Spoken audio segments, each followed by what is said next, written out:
모인 이유가 있을 거라고 저는 분명히 생각합니다. 하나님께서 우리 이렇게 공동체로 불러주신 만큼 우리가 서로의 아픔을 돌아보고 서로를 위해서 기도하면 좋겠는데요. 특별히 승찬 형제와 그 가족들 그 마음 가운데 하나님의 위로와 하나님의 평안이 가득할 수 있도록 우리 이 시간 함께 기도하고 시작했으면 좋겠습니다. 함께 기도합시다.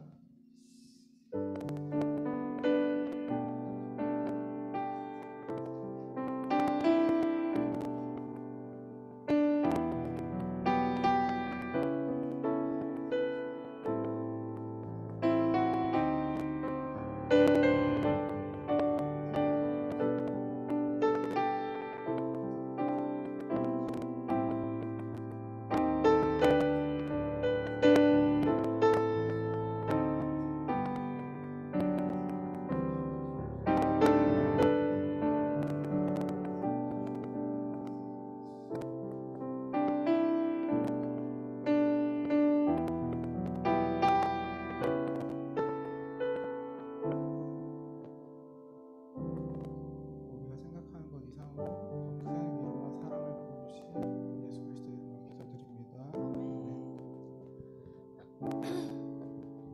네, 그렇습니다. 우리가 이렇게 우리 삶 가운데 어려움들이 많고 힘듦이 많은데 이 시간 더욱더 주님을 바라보면서 이렇게 찬양하면서 살았으면 좋겠습니다.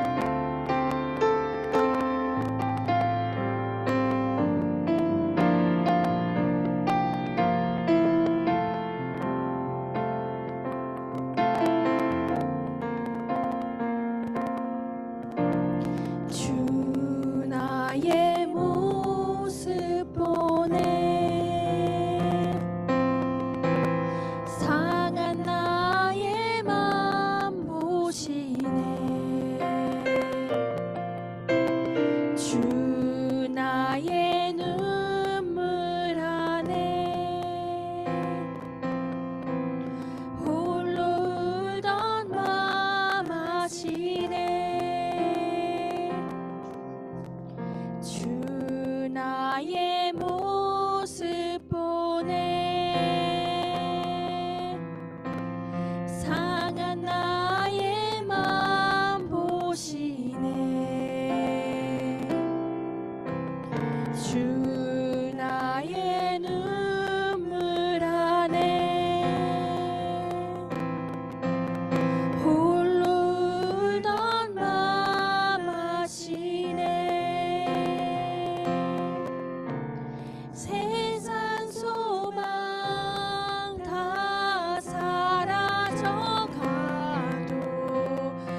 일어나셔서 함께 박수 치면서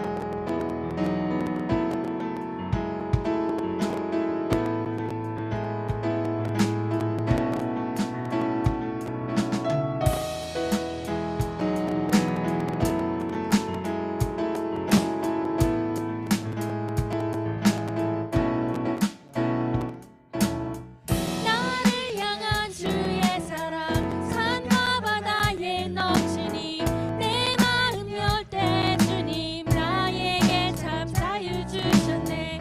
늘 진리 속에 거하며 나의 손을 높이 들고 언제나 주님의 사랑을 노래하리.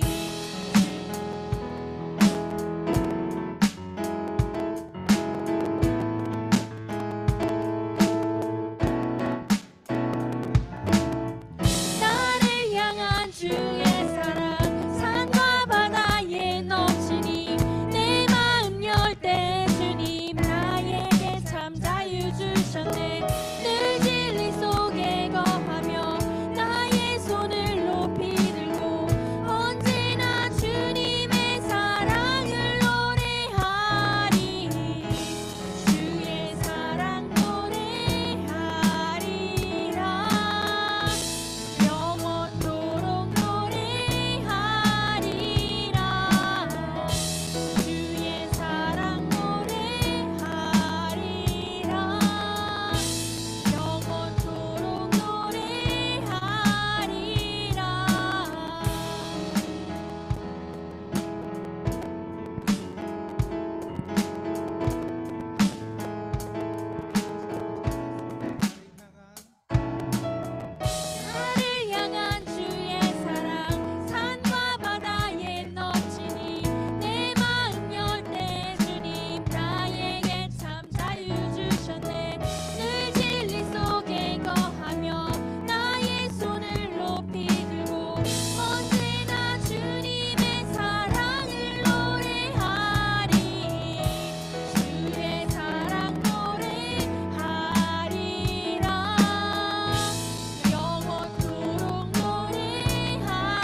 내가 누려왔던 모든 것들이 내가 지나왔던 모든 시간이 내가 걸어왔던 모든 순간이 당연한 것 아니라 은혜였소. 아침 해가 뜨고 저녁에 노을 봄의 꽃향기와 가을의 열매 변하는 계절의 모든 순간이 당연한 것 아니라 은혜였소. 모든 것이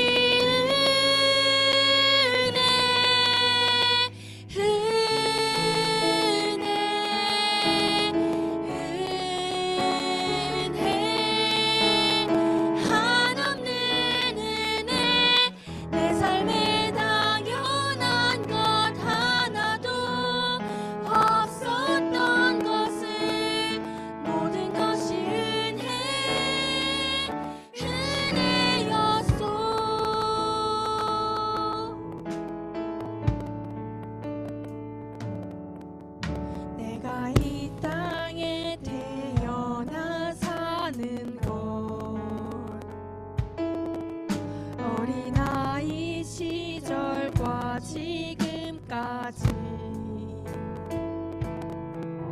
숨을 쉬며 살며 꿈을 꾸는 삶 당연한 것 아니라 내가 하나님의 자녀로 살며 오늘 찬양하고 예배하는 삶 복음을 전할 수 있는 축복이 당연한 것 아니라 은혜였소. 모든 것이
누려왔던 것들 중에 하나님의 은혜가 아닌 것이 하나도 없습니다. 주님의 은혜를 주님 감사하고 찬양합니다 하며 우리 삶을 드리는 감사를 드리는 기도 드립시다. 함께 기도합시다.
기도하시겠습니다. 예수께서 이르시되 나는 부활이요 생명이니 나를 믿는 자는 죽어도 살겠고 무릇 살아서 나를 믿는 자는 영원히 죽지 아니하리니. 위대하신 하나님을 찬양합니다. 주님은 지혜롭고 힘이 있으며 완전하신 분이십니다. 하늘과 땅 만물이 주님의 손으로 창조되었으며 주님의 지혜와 아름다움이 그 모든 것을 넘어섭니다. 주님의 이름을 높여드리니 우리의 찬양을 받아주시고 영광스러운 주님을 위한 우리의 삶이 끊임없는 찬양이 되기를 기도드립니다. 또한 우리를 사랑하시고 돌보시며 우리를 인도하시는 하나님께 감사를 드립니다. 우리에게 주시는 힘과 은혜로 낙심하지 않고 힘차게 나아갈 수 있음을 믿으며 주님께 감사드립니다. 우리 주 예수 그리스도를 말미암아 우리에게 승리를 주시는 하나님께 감사드립니다. 한 주간의 삶을 회개하며 기도합니다. 주님께서는 저희들을 십자가 핏값으로 사셨음에도 불구하고 저희는 주님을 온전히 따르지 않고 우리 마음대로 살았음을 고백합니다. 하나님, 우리의 이러한 허물을 용서해 주세요. 하나님이 아닌 내가 주인이 되려고 하는 삶을 다 내려놓고 진심으로 고백하며 반성하는 저희가 될 수 있도록 도와주시옵소서. 우리의 생명이요 부활이 되신 하나님 아버지, 오늘 백승찬 형제의 어머님께서 부르심을 받아 하나님 곁으로 가셨습니다. 하나님의 품에 편안히 안기게 하시고 하나님 나라에서 편히 안식하게 하여 주세요. 또 승찬 형제와 가족들에게 주님께서 참된 위로와 소망을 주시길 기도를 드립니다. 그리고 우리들에게도 잠깐 보이다가 없어지는 이 세상보다 영원한 세계를 볼 수 있도록 하시며 하나님의 영원한 영광의 나라를 볼 수 있게 해주시옵소서. 하나님, 우리 서울대학교회를 위해 기도합니다. 이렇게 캠퍼스 안에 우리 서울대학교회를 허락하시며 감사드립니다. 우리가 모여서 영과 진리로 예배를 드리고 캠퍼스에 복음을 전하는 공동체로 살 수 있길 기도드립니다. 교회 리더들이 말씀과 기도로 성령 충만할 수 있도록 도와주시고 예배가 회복되는 교회가 될 수 있게 하옵소서. 기도와 말씀 묵상이 회복되는 교회가 될 수 있게 하옵소서. 또 우리 교회에 일꾼들을 보내주시고 또 새롭게 개편된 목장들이 잘 세워질 수 있도록 하옵소서. 이 시간 우리가 최태현 교수님을 통해 하나님의 말씀을 들으려고 합니다. 말씀을 들을 때 저의 영의 귀가 열리고 깨어 말씀에 집중하기를 원합니다. 듣는 모든 사람들이 간절한 마음으로 하나님의 말씀을 받아들일 수 있도록 도와주세요. 이 예배의 시작과 끝을 온전히 주님께서 주장하여 주시옵소서. 이 모든 말씀을 우리를 구원해 주신 예수 그리스도의 이름으로 기도드립니다. 아멘. 네, 사도신경으로 신앙 고백하시겠습니다. 나는 전능하신 아버지 하나님, 천지의 창조주를 믿습니다. 나는 그의 유일하신 아들, 우리 주 예수 그리스도를 믿습니다. 그는 성령으로 잉태되어 동정녀 마리에게 순하시고 본디오 빌라도에게 고난을 받아 십자가에 못 박혀 죽으시고 정사된 지 사흘 만에 죽은 자 가운데서 다시 살아나셨으며 하늘에 오르시어 전능하신 아버지 하나님 우편에 앉아 계시다가 거기로부터 살아있는 자와 죽은 자를 심판하러 오십니다. 나는 성령을 믿으며 거룩한 공교회와 몸의 부활과 영생을 믿습니다. 아멘. 네, 오늘 말씀은 요한복음 4장 5절에서 42절까지의 말씀입니다. 네, 제가 대표를 읽겠습니다. 예수께서 사마리아에 있는 수가라는 동네에 이르셨다. 이 동네는 야곱이 아들 요셉에게 준 땅에서 가까운 곳이며 야곱의 우물이 거기에 있었다. 예수께서 길을 가시다가 필요하여 우물가에 앉으셨다. 정오쯤이었다. 사마리아 여자 하나가 물을 기르러 나왔다. 예수께서 그 여자에게 물을 좀 달라고 말씀하셨다. 제자들은 먹을 것을 사러 동네에 들어가서 그 자리에 없었다. 사마리아 여자가 예수께 말하기를 선생님은 유대 사람인데 어떻게 사마리아 여자인 나에게 물을 달라고 하십니까? 하였다. 유대 사람은 사마리아 사람과 상종하지 않기 때문이다. 예수께서 그 여자에게 대답하였다. 내가 하나님의 은사를 알고 또 너에게 물을 달라는 사람이 누구인지를 알았더라면 도리어 내가 그에게 청하였을 것이며 그는 너에게 생수를 주었을 것이다. 여자가 말하였다. 선생님에게는 두레박도 없고 이 우물은 깊은데 어떻게 나에게 생수를 구해주시겠습니까? 선생님이 우리 조상 야곱보다 더 위대한 분이라는 말입니까? 그는 우리에게 이 우물을 주었고 그와 그 자녀들과 그 가축까지 다 이 우물에 물을 마셨습니다. 예수께서 말씀하셨다. 이 물을 마시는 사람은 다시 목마를 것이다. 그러나 내가 주는 물을 마시는 사람은 영원히 목마르지 않을 것이다. 내가 주는 물은 그 사람 속에서 영생에 이르게 하는 샘물이 될 것이다. 여자가 말하였다. 선생님, 그 물을 나에게 주셔서 내가 목마르지도 않고 또 물을 기르러 여기까지 나오지도 않게 해주십시오. 예수께서 그 여자더러 가서 내 남편을 불러오너라 하시니 그 여자가 대답하기를 나에게는 남편이 없습니다 하였다. 예수께서 여자에게 말씀하셨다. 남편이 없다고 한 말이 옳다. 너에게는 남편이 5이나 있었고 지금 같이 살고 있는 남자도 내 남편이 아니니 제대로 말하였다. 여자가 말하기를 선생님, 내가 보니 선생님은 예언자이십니다. 우리 조상은 이 산 위에서 예배를 드렸는데 선생님네 사람들은 예배 드려야 할 곳이 예루살렘에 있다고 합니다 하였다. 예수께서 말씀하셨다. 여자여, 나의 말을 믿어라. 너희가 이 산 위에서도 아니고 예루살렘에서도 아닌 데서 너희가 아버지께 예배를 드릴 때가 올 것이다. 너희는 너희가 알지 못하는 것을 예배하고 우리는 우리가 아는 분을 예배한다. 구원은 유대 사람에게서 나기 때문이다. 참되게 예배를 드리는 사람들이 영과 진리로 아버지께 예배를 드릴 때가 온다. 지금이 바로 그때다. 아버지께서는 이렇게 예배를 드리는 사람들을 찾으신다. 하나님은 영이시다. 그러므로 하나님께 예배를 드리는 사람은 영과 진리로 예배를 드려야 한다. 여자가 말하기를 나는 그리스도라고 하는 메시아가 오실 것을 압니다. 그가 오시면 우리에게 모든 것을 알려주실 것입니다 하니 예수께서 너에게 말하고 있는 내가 그다 하고 말씀하셨다. 이때 제자들이 돌아와서 예수가 그 여자와 더불어 말씀을 나누시는 것을 보고 놀랐다. 그러나 예수께 웬일이십니까? 하거나 어찌하여 그 여자와 말씀을 나누고 계십니까? 하고 묻는 사람이 하나도 없었다. 그 여인은 물동이를 버려두고 동네로 들어가서 사람들에게 말하였다. 내가 한 일을 모두 알아맞히신 분이 계십니다. 와서 보십시오. 그분이 그리스도가 아닐까요? 사람들이 동네에서 나와서 예수께로 모여들었다. 그러는 동안에 제자들이 예수께 랍비님 잡수십시오 하고 권하였다. 그러나 예수께서는 그들에게 말씀하시기를 나에게는 너희가 알지 못하는 먹을 양식이 있다 하셨다. 제자들은 누가 잡수실 것을 가져다 드렸을까 하고 서로 말하였다. 예수께서 그들에게 말씀하셨다. 나의 양식은 나의 보내신 분의 뜻을 행하고 그분의 일을 이루는 것이다. 너희는 넉 달이 지나야 추수 때가 된다고 하지 않느냐? 그러나 나는 너에게 말한다. 눈을 들어서 밭을 보아라. 이미 곡식이 익어서 거둘 때가 되었다. 거두는 이는 삭슬 받고 영원한 생명에 이르는 알곡을 거두어 드린다. 그러면 씨 뿌리는 이와 거두는 이가 함께 기뻐할 것이다.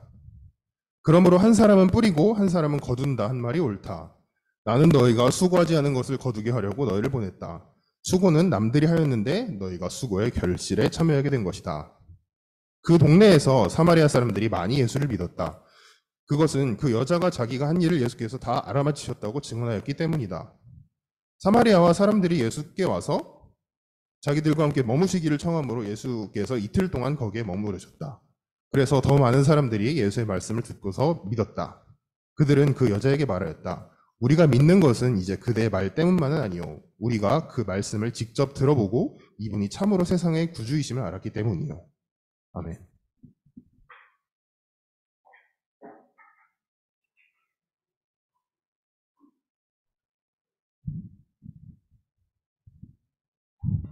네, 감사합니다. 우리 오늘 말씀 구절이 길었는데 우리 하은 형제님 무슨 혼자 판토마임 하듯이 이렇게 읽어주셔가지고 감사합니다. 네, 오늘은 제가 설교 말씀 시간에 맞춰 와가지고 아까 뒤에서 우리 안내하시는 분들, 그 다음에 이쪽에서 중보기도 하시는 분들, 그리고 우리 찬양팀도 오랜만에 이제 한 걸음 떨어져서 봤었는데요. 새삼스럽게 우리 이렇게 예배를 준비하는 모든 분들께 참 감사하구나 하는 생각을 했습니다. 그리고 오늘 아침에 저희들 들었던 백상현 형제님 모침상도 같이 기도할 수 있어서 참 좋은 것 같습니다. 저는 찬양팀 소리가 이렇게 예쁜 줄 몰랐어요. 맨날 여기 앉아 있다 보니까 우리 찬양팀 참 자꾸 예쁜 소리를 내는구나 하는 생각을 했습니다. 네, 감사합니다. 이 신약성서 사복음서와 사도행전에는 예수님께서 만나신 많은 사람들의 이야기가 나옵니다. 12제자는 물론이고 우리에게는 예수님 덕분에 병고침을 받은 사람들이 이제 주로 떠오르죠. 그리고 한편에서는 예수님께 논쟁을 걸어왔던 바리새인들과 사두개인들, 그리고 예수님을 핍박했던 권력자들도 떠오릅니다. 예수님은 세상에 오셔서 공생애를 살아가시는 동안 굉장히 다양하고 많은 사람들을 만나서 서로 다른 말씀들을 남기고 가셨습니다. 여기서 저는 이 만남들의 패턴이 좀 궁금했습니다. 예수님 과연 어떤 이들을 왜 만나셨을까? 고통을 당하는 이들은 어떻게 대하셨고 교만한 이들은 어떻게 대하셨을까? 이들이 각자 어떤 문제들을 지니고 있었고 예수님을 만난 이후 어떻게 되었던가? 예수님은 무슨 말씀들을 하셨던가? 하는 것들이었어요. 이 예수님의 만남들을 성경적으로 그리고 영적으로 깊이 이해하는 일은 지금의 우리의 신앙에도 중요한 의미가 있습니다. 바로 우리도 예수님을 만나야 하기 때문입니다. 여러분 생각해 봅시다. 이게 오늘 밤 기도하는데 갑자기 예수님이 찾아오신다면 여러분은 무슨 말씀을 하시겠습니까? 예수님께 뭘 물어보시겠어요? 예, 예수님께서 뭔가 말씀하시면은 과연 대답할 준비가 되어 있으신가요? 혹 여러분 가운데는 이미 예수님을 인격적으로 만난 분도 있을 것입니다. 근데 그 만남의 여운이 아직 남아 있나요? 여러분은 그 만남 이후 정말 새 사람으로 변화되었나요? 여러분의 신앙적 삶에서 그 만남이 유지되고 있나요? 이제 오늘 나누게 될 요한복음 4장 에피소드의 주인공은 당연히 예수입니다. 그리고 조연은 바로 사마리아 여인, 수가성 여인, 우물가 여인 등으로 불리는 그 여인입니다. 우선 우리는 사마리아 여인의 처지를 사회적 관점에서 생각해 볼 것입니다. 다음으로 예수님과 사마리아 여인의 대화를 사마리아 여인의 초점을 두고 한번 묵상해 보고 예수님에게 초점을 두고 한번 묵상해 보겠습니다. 마지막으로는 이 만남에서 우리가 얻을 수 있는 교훈을 정리하고 말씀을 마무리하고자 합니다. 여러분, 사회 연구에는 우리 사회과학 쪽의 연구에는 교차성이라는 개념이 있습니다. 영어로는 intersectionality라고 쓰는데 이게 사회적으로 취약한 사람들 가운데서도 그 취약성이 다양한 형태로 중첩 혹은 이렇게 교차되어 발현되어서 더더욱 취약해지게 만드는 상태를 의미합니다. 예를 들어 노년의 장애 여성을 한번 생각해 봅시다. 이분은 우선 노인이라는 취약성이 있습니다. 그리고 이어서 여성이라는 상대적 취약성도 몸에 지니고 있고 마지막으로 장애라는 취약성도 지니고 있습니다. 근데 이분은 장애가 있기 때문에 일반적인 노인복지센터를 이용하기 어렵습니다. 거기는 이제 비장애인들 중심으로 디자인이 되어 있죠. 그리고 여성이지만 노인이기 때문에 젊은 여성들을 위한 복지 쉼터를 이용하기 어렵습니다. 그리고 여성이지만 노인이기 때문에 그리고 장애가 있지만 또 노인이기 때문에 65세 이상 비장애 노인과 유사한 어떤 이렇게 제한된 서비스만을 받을 수 있었습니다. 이렇게 교차성은 한 사람을 너무도 이렇게 취약한 존재로 만듭니다. 사마리아 여인이 바로 이런 존재였습니다. 우선 이 사람은 사마리아 사람이었습니다. 사마리아가 여러분 어떤 곳입니까? 이스라엘 역사에서 정통을 자부하는 유대인들이 순혈이 아니라고 해서 배척했던, 상종하지 않으려 했던 족속입니다. 본문 요한복음 4장 9절에는 이렇게 나와 있습니다. 유대 사람은 사마리아 사람과 상종하지 않기 때문이다. 실제로 예수님께서 물을 좀 달라고 말을 걸자 이 여인은 9절에서 아니 선생님은 유대 사람인데 어떻게 사마리아 여자인 나에게 물을 달라고 하십니까? 라고 말합니다. 그 말투가 어땠을지 정확히 알기는 어렵지만 많이들 좀 퉁명스러웠을 것이다 라고 해석을 합니다. 어쨌든 예수님께서 이 여인에게 말을 건 행동 자체가 특이할 정도로 사마리아는 천대를 받고 있었습니다. 그 와중에 이 사마리아 여인은 말 그대로 또 여인이었습니다. 지금이야 여성들의 인권이 상대적으로 많이 신장되었다고 하지만 예수님께서 오셨던 로마 시대 여인들은 지구상 그 어느 곳에서도 열등한 인간 취급을 받았습니다. 천대받는 족속에 천대받는 젠더, 사마리아 여인은 이러한 교차성을 몸에 지니고 있었습니다. 더군다나 이 여인은 결혼을 하지 않은 상황이었습니다. 여인은 17절에서 나에게는 남편이 없습니다 라고 말했습니다. 동거인은 있었으나 남편은 아니었습니다.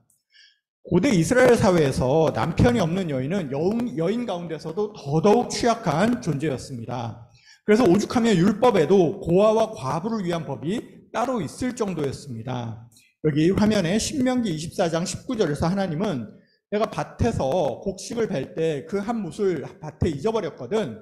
다시 가서 가져오지 말고 나그네와 고아와 과부를 위하여 남겨두라. 그리하면 내 하나님 여호와께서 내 손으로 하는 모든 일에 복을 내리시리라 하고 말씀하셨습니다.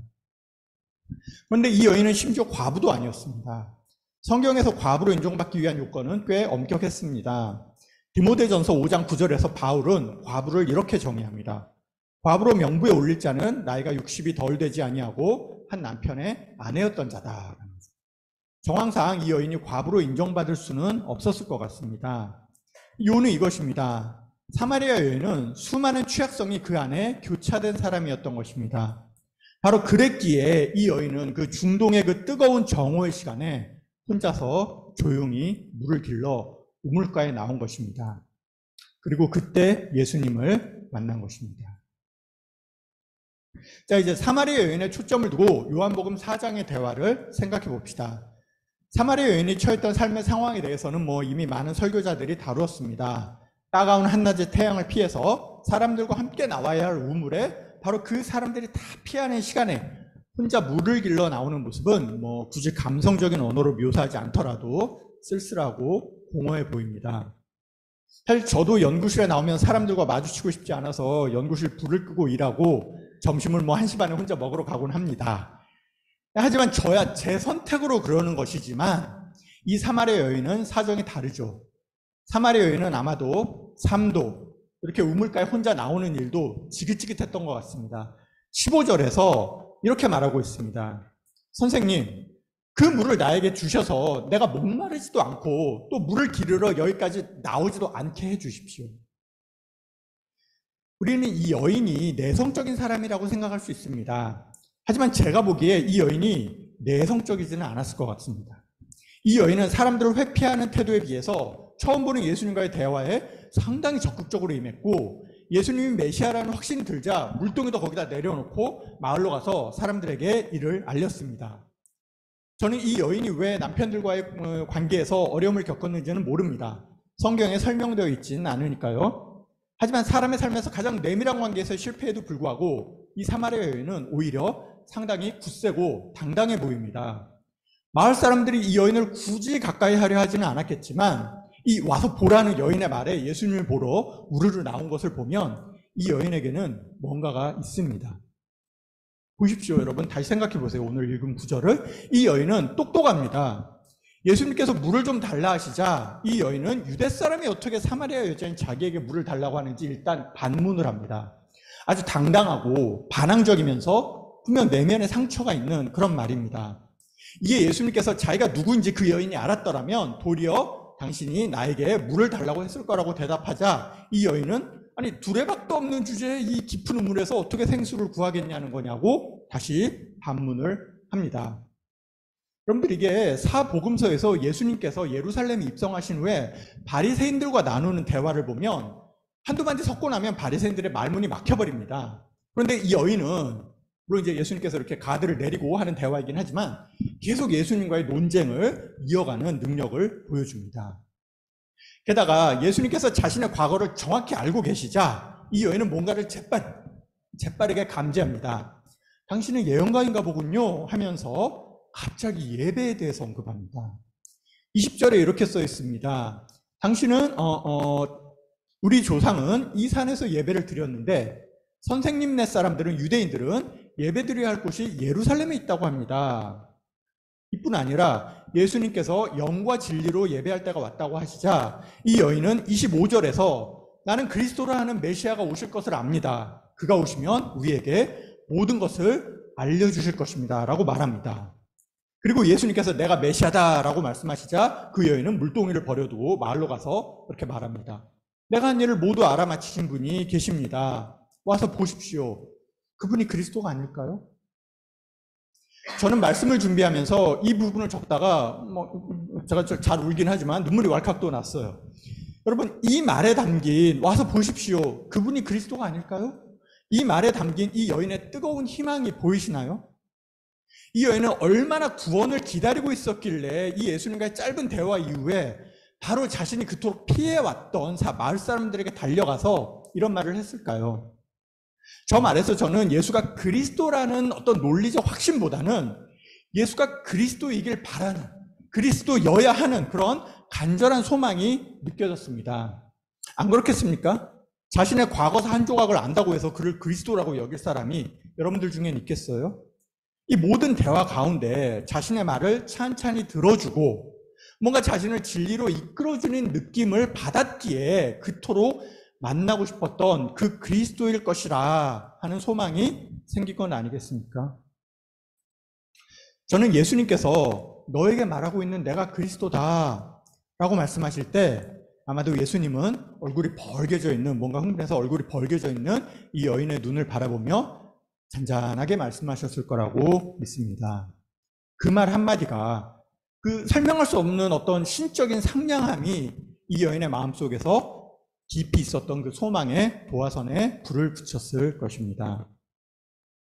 저는 요한복음 4장에 기록된 예수님과 사마리아 여인의 대화를 읽으면서 이 사마리아 여인이 만일 제 학생이었다면 아마 가장 뛰어난 학생 중 하나로 기억됐을 것이라 생각했습니다. 이게 너무나 똑똑하고 비판적이면서 핵심을 알고 지향해야 할 것을 지향하고 감각이 뛰어난 모습을 보이고 있는 것입니다. 어쩌다 관계에서 어려움을 겪어서 외롭고 힘겨운 삶을 살아가고 있지만, 그래서 말에 냉소와 분노가 약간 있지만 그것이 오히려 진리와의 만남에 대한 갈망을 내면에 품게 하였습니다. 이 여인은 제가 보기에 굉장히 특별한 여인입니다. 예수님을 알게 된 마을 사람들이 여인에게 말하는 장면을 보십시다. 42절에서 이들은 말합니다. 우리가 믿는 것은 이제 당신의 말 때문만은 아니요.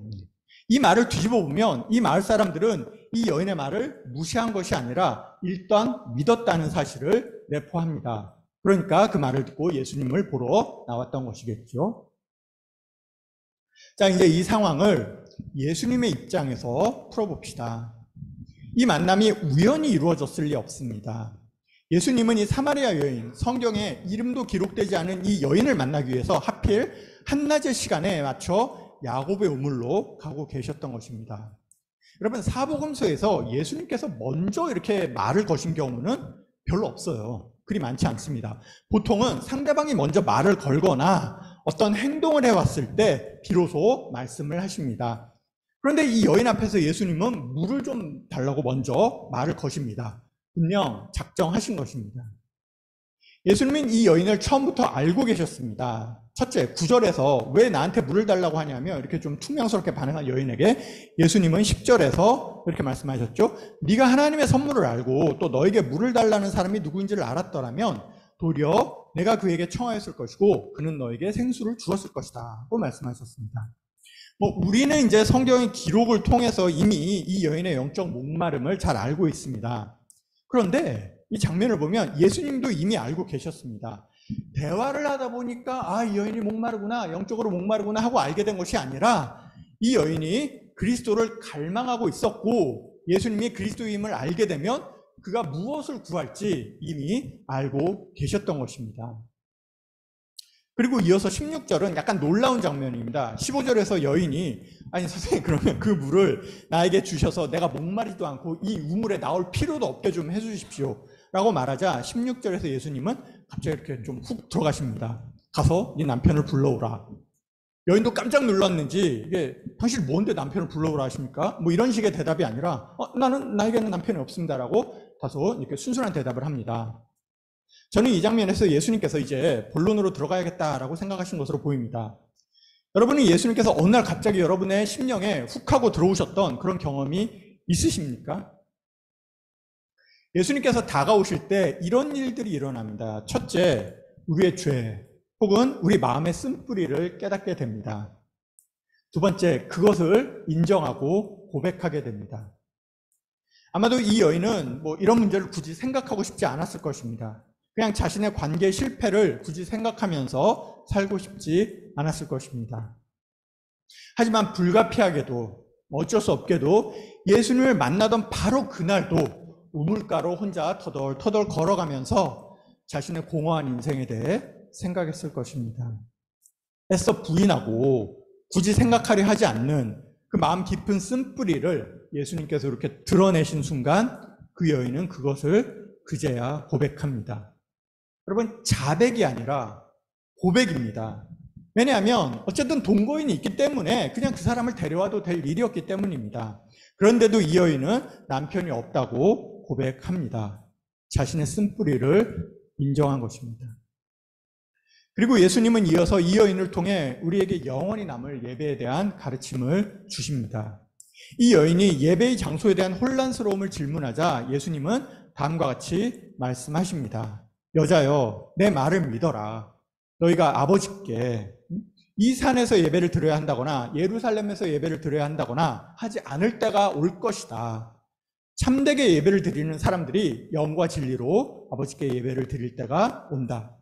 하나님은 영이시다. 그러므로 하나님께 예배를 드리는 사람은 영과 진리로 예배를 드려야 한다. 여인은 왜 예배의 장소에 이렇게 관심이 있었을까요? 여러분들 한번 생각해 보면 여러분들은 예배에 대해서 얼마나 관심이 있었나요? 평소에 관심이 있었으니까 이런 질문이 나왔을 것으로 우리가 여기서 예상할 수 있는 것 같습니다.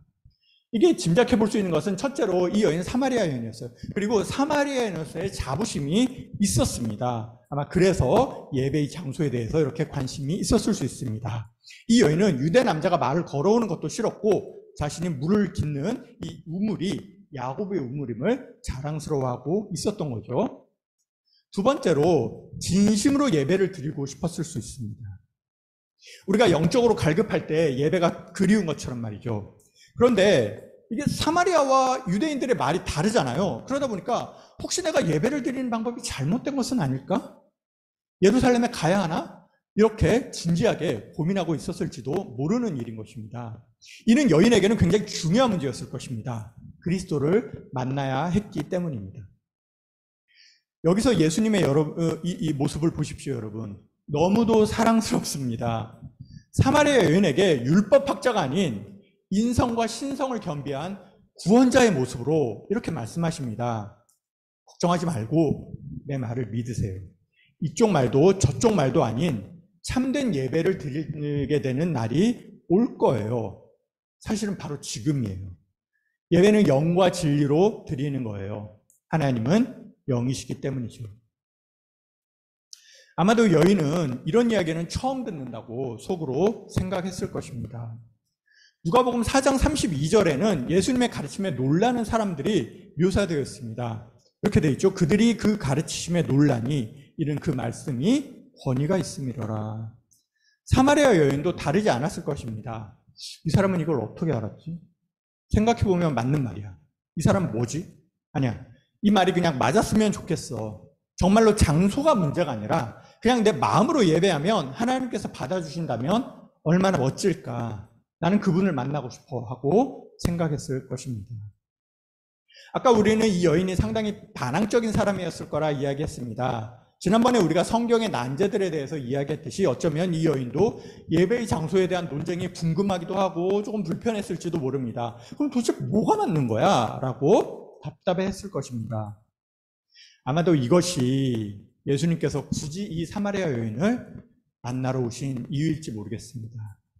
예배에 대한 갈망이 가득한 지극히 작은 자, 이것이 사도 요한이 묘사하고 있는 사마리아 여인의 본질적 모습입니다.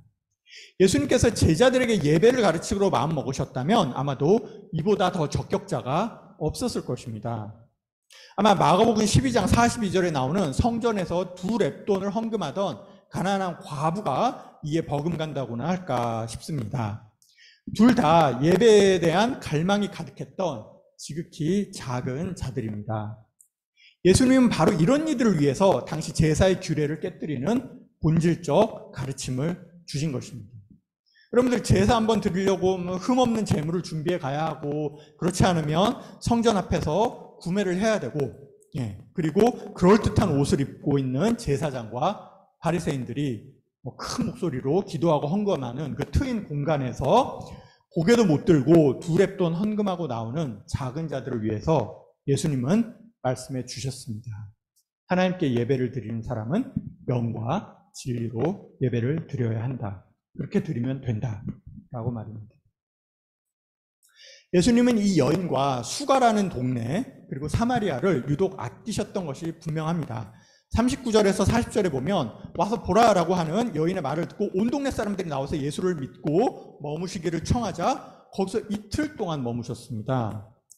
다윗이 세운 예배의 장막처럼 진정한 예배자를 찾으면 하나님은 거기 머무십니다. 하나님의 영광이신 예수님도 진정한 예배자들을 찾으시자 거기 사마리아에 이틀을 머무신 것입니다. 자, 여러분 제가 최근에 거의 매일 듣는 찬양이 한 곡 있습니다. 바로 사마리아 여인의 노래라는 제이어스의 찬양입니다. 지금 함께 들으면 좋을 수도 있지만 6분이 넘는 찬양이라서 가사만 소개해 드리겠습니다. 짙은 천으로 머리를 가리고 공허한 시선 하늘을 보내 내 속에 우는 어린아이와 우물가로 가네. 고립되었던 나의 삶 속에 기적과 같이 찾아온 음성, 오래 꿈꿔온 인생의 만남 우물가에 있네. 나를 마중하시네. 생명의 물을 주러 오랜 결핍을 채우며 내 안에 샘물 쏟아나네. 나를 기다리시네. 품에 안아주시려 깊은 거절감을 잊고 영원한 사귐을 얻네. 주를 예배합니다. 신령과 진정으로 헛된 방향을 구하던 나에게 참 길이 되시네. 주를 소개하리라. 메시아 그리스도, 나 영원한 하늘 아버지 사랑합니다. 여러분 중에 사마리아 여인과 같이 마음에 쓴뿌리를 안고 짙은 천으로 머리를 가린 채 공허한 시선을 하늘에 두고 마음속에서 우는 어린아이와 뙤약볕을 걸어가는 이가 있으십니까? 아무리 물을 마셔도 갈증이 풀리지 않는 분이 있으십니까? 그 가운데 오래 꿈꾸고 있는 인생의 만남을 기대하는 분이 있으십니까? 요한복음 4장 사마리아 여인의 이야기는 그런 여러분에게 예수님께서 언젠가 마중을 나오실 것이라고, 이미 여러분의 우물가에서 기다리고 계신다고 말하고 있습니다. 그 만남이 이루어지는 날, 그 만남 자체가 예배가 될 것입니다. 예수님과 사마리아 여인의 만남이 이렇게 성경에 기록되어 영원한 예배의 모범이 되었듯이 예수님과 여러분의 만남 역시 영원한 예배가 될 것입니다. 그런데 말입니다. 여러분, 이런 이야기는 많이 들어오지 않았습니까? 여러분 가운데는 이미 예수님을 만났던, 영원한 예배를 드렸던 분이 있을 것입니다. 오늘의 이 말씀에서 여러분은 과연 누구와 자신을 동일시하셨습니까? 혹시 예수님과 자신을 동일시하신 분 없으세요? 어떻게 예수님과 나를 동일시할 수 있냐라고 생각할지도 모르지만 우리 역시 예수님을 닮아야 할 예수의 제자입니다. 여러분, 그리고 실제로 이 찬양은 저희들을 위한 찬양이 아니라 중동 지역 여인들의 선교를 위한 그런 마중물 프로젝트로 나왔던 찬양입니다. 그러니까 우리가 부를 찬양이 아니죠. 어떤 누군가를 향해서 부를 찬양인 것입니다. 여러분 가운데 영혼의 갈급함을 알고 있고 성령의 충만을 통해 그 갈급함이 채워졌던 감사한 경험이 있는 분이라면 우리가 예수의 제자가 되어 사마리아 여인이 혼자 물을 길러 나오는 정오의 그 야곱의 우물로 가야 한다는 것입니다. 우리가 자주 부르는 찬양 중에 또 이런 찬양이 있죠. 아버지, 당신의 마음이 있는 곳에 나의 마음이 있기를 원해요. 아버지, 당신의 눈물이 고인 곳에 나의 눈물이 고이길 원해요. 아버지, 당신이 바라보는 영혼에게 나의 두 눈이 향하길 원해요. 아버지, 당신이 울고 있는 이 어두운 땅에 나의 두 발이 향하길 원해요. 하고 부르죠. 여러분, 오늘 말씀 서두에서 제가 교차성이라는 개념을 이야기했습니다. 이 찬양도 교차성을 말하고 있습니다. 이 세상의 어두운 땅에는 하나님의 마음과 눈물과 시선이 모두 향하는 것입니다. 여러분, 우리는 여기서 예배를 드립니다. 그러나 이곳은 사회적 맥락에서는 어떻게 보면 예루살렘과도 같은 곳입니다. 제도화되고 안전하며 습관적으로 예배가 드려지는 곳입니다. 하지만 사마리아 여인과 만나 말씀하신 예수님은 예배의 가치가 어디 있는지를 우리에게 말해주고 있습니다. 바로 구원을 소망하는 이 세상의 작은 자들과 만나는 장소라는 것입니다. 지금 이 시간 예배가 당연하지 않은, 구원이 미치지 않은 가녀린 소망으로 살아가는 이들의 삶이 여러분 어디에 있습니까? 네, 어떤 의미에서는 우리는 사마리아 여인과 같습니다. 그러나 동시에 다른 의미에서 우리는 예수님과 같습니다. 여러분의 사마리아, 여러분의 야곱의 우물은 어디일까요? 그것을 두고 기도하고 거기서 만나게 될 사마리아 여인을 두고 기도하고 소망을 품는 여러분이 되기를 기원합니다.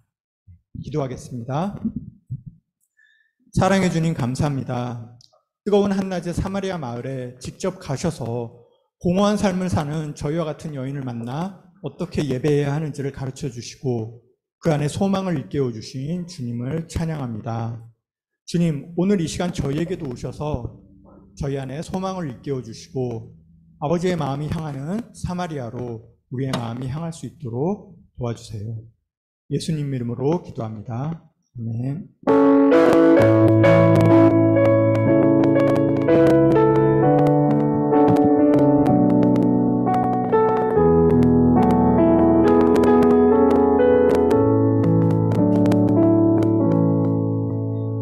네, 다 같이 헌금송하심으로 헌금을 드리겠습니다.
예배를 드리고 주님께 봉헌을 주게 하심을 감사드립니다.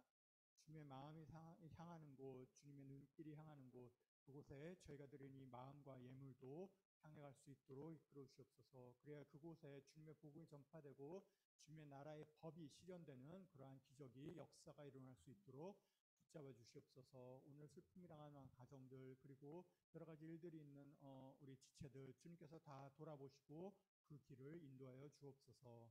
감사드리며 예수님 이름으로 기도드렸습니다.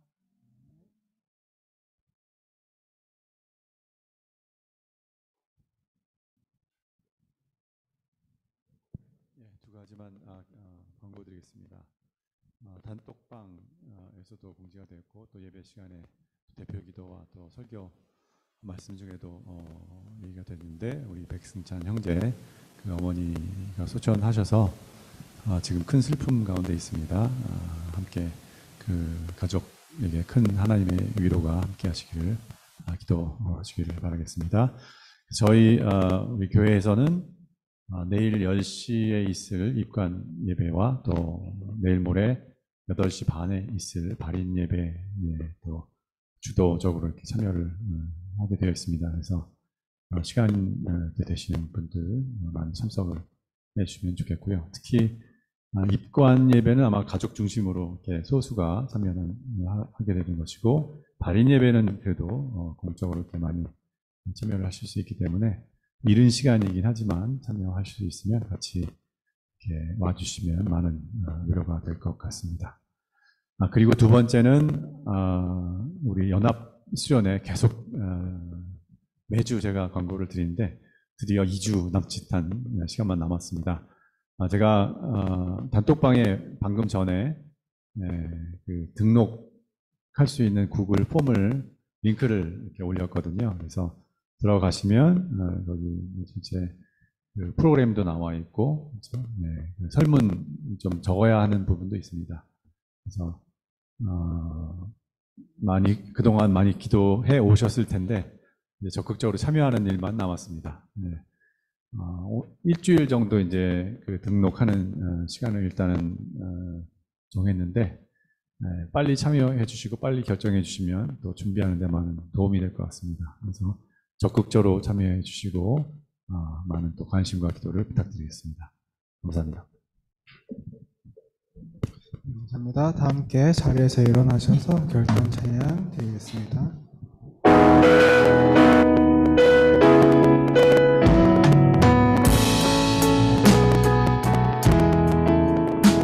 주 안에 있는 나의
이름은 우리 주 예수 그리스도의 크신 은혜와 하나님 아버지의 측량할 수 없는 넓고 깊고 높으신 사랑하심과 성령 하나님의 감화 감동 인도 충만하신 귀한 은혜가 인생의 목마름을 가지고 그렇게 소망 없이 살아가던 우물가의 사마리아의 그 한 여인을 주님께서 찾아가시고 예수 그리스도를 만남을 통하여서 그 영혼의 목마름이 해결되어 인생의 참된 자유와 기쁨을 누리며 살아갔던 그 사마리아 여인처럼 우리도 하나님 아버지의 그 사랑과 예수 그리스도의 십자가의 그 사랑과 그 은혜를 우리가 깨닫고 또 만남으로 말미암아 우리의 삶을 주님과 함께 동행하며 하나님의 그 기쁘신 뜻을 위해서